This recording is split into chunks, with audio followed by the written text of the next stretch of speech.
Eli, thank you very much for your time. It was a whirlwind of a lot of high-level recruits that committed. Not everybody. There's still many more left. But your thoughts about just kind of summarizing the weekend, was it all down to the commitment, the reaction to Ojo at Lake Ridge High School in Mansfield? It certainly took the weekend. Thank you guys for having me. The news around it itself, obviously, and all the talk about the financials and the different numbers out there took over. But it really was a fascinating recruiting weekend because it was more than just, Alabama catching fire or some big programs, including A&M, doing well. Calvin Russell landing with Syracuse over a bunch of big-time programs was huge. Notre Dame, they've kind of filled out their wide receiver class now, but within that, you've got the sons of Jermichael Finley and Larry Fitzgerald. There's plenty of interest in there, and it is going to continue, as you said. In just a couple of days, we'll have Lamar Brown, at least our number one prospect over at ESPN, making his commitment. So there's plenty going on and plenty that just happened on the weekend past. Eli, how have you seen any trends shift in the 2 weeks since House has been a thing? It's a good question. I think probably not so much immediate and really because I think a lot of what's been going on for the last few months has been related to House. Obviously things are official now and maybe some deals that were signed before House can now officially go through. But I think when you talk about any of the big 5-star commitments or really a lot of any of the commitments that we've seen over the first 6 months of this year and in the 2026 cycle, those have all been tied some way, shape, or form to a future rev share model. I don't think Jackson Cantwell committed to Miami and Jared Curtis committed to Georgia, for instance, in May, without that being a part of it. That's not suggesting that those are down to money necessarily, specifically to money, but I don't think big moves have been going on, this spring without this in mind. And so I think we're learning, and I think maybe the biggest takeaway that probably a lot of folks maybe would be surprised by, and this has been the case before House kind of got settled. Now that it is settled, it's not all that different. Is maybe every program in the country seems to have a different feeling and belief over how things are going to be enforced, how this is all going to play out. And it's why the reporting around this stuff is quite a challenge and kind of all of us trying to understand it, because I think everybody is acting in a sense under a different set of rules. We'll find out what the rules and enforcements are really going to be, over these next few months and years. But I think everybody is viewing the future and what the House settlement really means for recruiting, for rev share, for the transfer portal.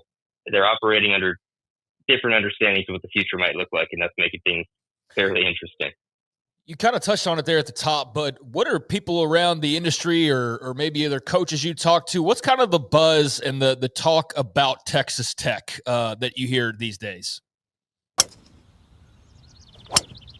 That's far. So much forgiveness. Wait, did you say forgiveness like far or forgiveness like forgiveness? Forgiveness. Forgiveness. Forgiveness. I'm hearing far. Forgiveness. Like forgiveness. Forgiveness? Forgiveness. I'm still hearing far, but whatever. Introducing Stealth 2 with more carbon for more forgiveness. Forgiveness. Just hit it. TaylorMade Golf. I think, it's varied. Everyone, first and foremost, I'm sure everybody wishes they could spend like them. And, there's, I think, plenty of folks who are both, not surprised that not only that just the money, has made a difference, but it's never really, there are some recruitments that swing entirely on the money, but it's just part of the sales pitch. And anybody who knows Joey McGuire knows, sort of the pull he has and the personality he has. So you're combining him, this program that has begun to develop some serious talent with significant money. I don't think a lot of folks are surprised there, but I also do think there's skepticism. We talk about this in a lot of other sports. The team that wins the off season, that doesn't guarantee you a whole lot. I think there's some skepticism about some of the guys they sprung for and spent a lot on, and programs that maybe weren't ultimately that disappointed when they were outbid for a player, were not in any position or didn't have interest in going as high as Texas Tech did on a guy or two. But most of all, it's intrigue, because they're going to come into this season probably one of the most intriguing storylines of a team that could seriously contend the college football playoff of anybody. And so I think there's a lot of fascination around Tech, a lot of curiosity around Tech, and even within that conversation of, how are different programs treating the House settlement and what the future is going to look like. I think they're on the aggressive end, and everyone's very curious about how that's going to pan out. the rule is that you never want to replace the legend, but replace the one whoever did replace the legend. And Kalen DeBoer, of course, had really nothing to win last year, other if, in fact, they just status quo were 12-1 or whatever, or 14-1 or whatever the record could have been. But they didn't do that. It was a disappointing year, losing to Vanderbilt. But right now, they are on fire when it comes to recruiting. Is that just because they're Alabama, or are they doing something a little bit different this year? Well, I think, one piece that we've certainly heard, and it's been mixed, is about kind of the presence they've had in the state of Alabama since Nick Saban left. I mean, Nick Saban's best teams, the national title teams that have dominated, the last 15 years of college football were all rooted. Those best recruiting classes were all rooted in Alabama. And I think last year's cycle, I don't have the number off the top of my head, but they didn't sign, more than a handful of guys out of Alabama. It was fewer than Saban had ever signed in a class. And there was skepticism going into this cycle about what that was going to look like. And not only have they added in big ways in recent weeks, I mean, they've really gotten hot. And it's similar to a year ago where they kind of caught fire in June, July. But within that group, you've got Xavier Crowell, who was a top 10 state target, Sedarian Morgan, another guy from Alabama who was big. And so they're hitting in the state and are hitting big on the recruiting trail. And, some of that's Alabama, but I think this coaching staff is gaining a lot of respect nationally, and it's having to kind of prove itself or make up maybe some ground in the state. But clearly they've done that a bit with a couple of priority signings the last few weeks. And I think, if there's a couple more battles they can win, we're going to be looking at another top 5 Alabama class and Kalen DeBoer, at least on paper, in terms of the recruiting talent, beginning to build, what could be in a year or two, your next Alabama powerhouse. How many more 5 stars can Fran Brown get at Syracuse before somebody bowls him over and tries to steal him away? Well, that's a good question, and part of that question is not necessarily related directly to Calvin Russell, but there's a financial end to that. How many 5 stars can Syracuse afford? It's been said by a few different people. I think Oklahoma's Jim Nagy recently said 5 stars want 5-star money, and that's a reality of college football in 2025. But again, this isn't all money. And Fran Brown is another one of these coaches. When he was at Georgia, we knew he was one of the best recruiters in the country, and he's forging relationships with recruits that evidently are different and are pulling people in and pulling families in and prospects in. So, are going to land a ton more 5 stars this cycle? Probably not, but I think it really is a positive indication of sort of the direction they're taking there and what Fran Brown is going to be able to do at Syracuse. And if you're a Syracuse fan, obviously a lot has to get done on the field first, but part of you starts to think even, how much longer can we hang on to Fran Brown if he's pulling in 5-star guys like that?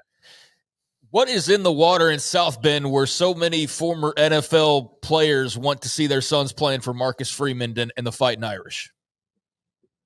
From one piece there, Notre Dame's always been Notre Dame, but you're right. I mean, it was Plaxico Burress' son and Jerome Bettis' son in 2025 this cycle. In the last week, they've gotten, as I mentioned before, Jermichael Finley's son, Caden Finley, is a really productive wide receiver at Aledo High School in Texas. They got Devin Fitzgerald, a big riser after his big season last fall. Thomas Davis Jr. will be there. I think you probably got to credit a lot of that to Marcus Freeman and what he's selling, and the brand of Notre Dame being strong. Marcus Freeman, his role in being a young coach who clearly has captured something in the way he's presenting himself, this program, and then the success on the field. I think clearly that's resonating not only with these families and these former players, but with those kids, and they're finding some pull there. Eli, if someone like an Ohio State, Texas, Alabama get a 5-star player, it's because of who they are. Now that we're starting to see some of those, not that it's never happened before, but with Syracuse, with Texas Tech, BYU, why is it that it has to be about the money and not where they're going?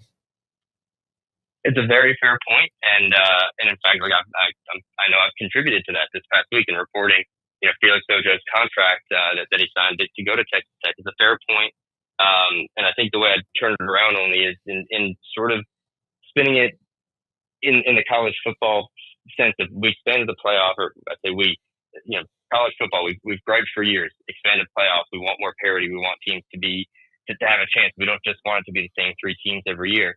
we're sort of getting toward that. I mean, we needed to translate on the field, and we've seen it in small places. But schools like Texas Tech being able to out-recruit the Georgias, the Alabamas, the Texases, BYU being able to get a quarterback like Ryder Lyons, they're on their way to a historic class. Syracuse being able to do this, it's what folks have clamored for a long time. And you're right that it isn't just about the money. And certainly when they come in, it's noteworthy. And I think a lot of people's minds go straight to that. But as much as, is it fair that it is always about the money when it's there, I think we got to, sort of start accepting that can be part of the reality and has to be. And it's part of this world where perhaps we're getting towards some kind of equity in how these teams can compete. Eli Lederman, ESPN, with us on 365 Sports.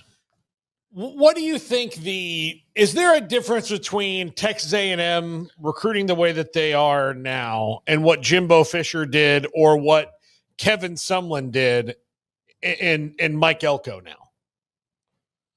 I think, without breaking down, every single class, I would bet each of those kind of periods in the program's history, they're recruiting different kinds of kids and more importantly, bringing them into a certain kind of program. I think you talk to people about A&M at that point in the program's history. Obviously, it was sort of the early NIL years and that things were not really set up for success, that you can bring in a great class and you can spend that kind of money.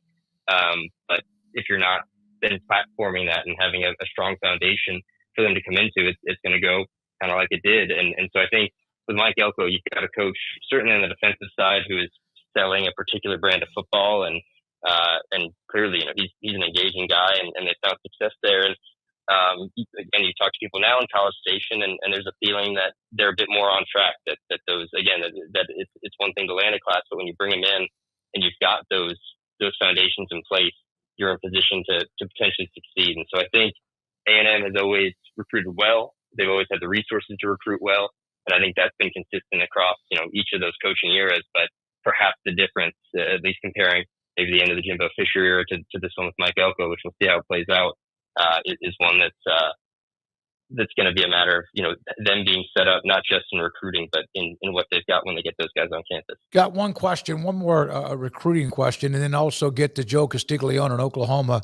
There's a portal that opened up today that's that one-time transfer. Is that the one that mainly from players who just no longer have roster spots because of the roster limitations, or is it something else?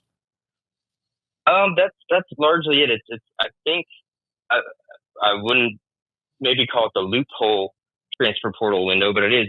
I think maybe better. It's going to be all encompassing. I think if you are a player who in the last bunch of months either lost a spot due to some of this house settlement stuff, if you've left your program for any number of reasons, if you were not fit after landing somewhere in the portal, I think I haven't reported on this directly, but Jake Redclass, who left BYU, or is set to leave BYU at this point, he may be a player who kind of falls into that portal window, but it's brand new, it's very funky, and it's one where I don't know that it's going to be a place the programs are going to go hefty shopping. I think everybody's done, and there's really not a whole lot of high level talent that are going to be in that kind of portal. But I think again, as we see rev share and these roster limits hit the sport these next few years, this summer window could somehow turn into its own kind of transfer portal free agency. While we have already clamored over whether we should have one or two portal windows, and now got a third. Last one. You're a part of that. You understand the Oklahoma landscape with OU, Oklahoma State, whatever. Joe Castiglione, it's not like it's a shock, but he's going to be a AD emeritus and move on. A lot of changes in college athletics. He was the longest tenured AD in the country. Your thoughts about his legacy and also what it means? Yeah, I mean, I think this is something that's been whispered around Norman really the last few years. Not that it was imminent, but that there was going to be a succession at some point, and what would that look like? When would it come? And it's coming now at a very interesting time, I think, for Oklahoma as far as the way they're going to go about this. I'll be there at his press conference tomorrow, and we'll probably get more details then. But him hanging on through the end of the year, the hiring process to follow, who they go after. But you also consider that they're going into a football season where the future of the head coach, Brent Venables, is not settled, and how will that play into things in terms of a hire or Brent Venables' future and everything that goes into this season. But as far as Joe Castiglione, I think you're not only talking about a legendary figure in Oklahoma athletics history and everything he's done there, from some of the biggest hires in school history, Bob Stoops, Patty Gasso, even the women's gymnastics program, which is its own powerhouse, KJ Kimbler there, but getting OU into the SEC, I mean, that will be a huge piece of it, setting them up for the future. And then really the fact that even from a national perspective today, I think if I'd called you guys this morning, or if you called me before the news broke and said, who are some of the most prominent, important ADs in the country, I would have said Joe Castiglione, and he did that from Norman, Oklahoma, which it's not an outpost. And obviously, Oklahoma historically is one of those big blue blood programs, but the respect he carried throughout the business and across the country and sort of that administrative landscape in college athletics, I think that's really going to be a big part of his legacy. Eli, thank you, man. Appreciate your time. Eli Lederman, lead college football recruiting analyst, covering high school football and more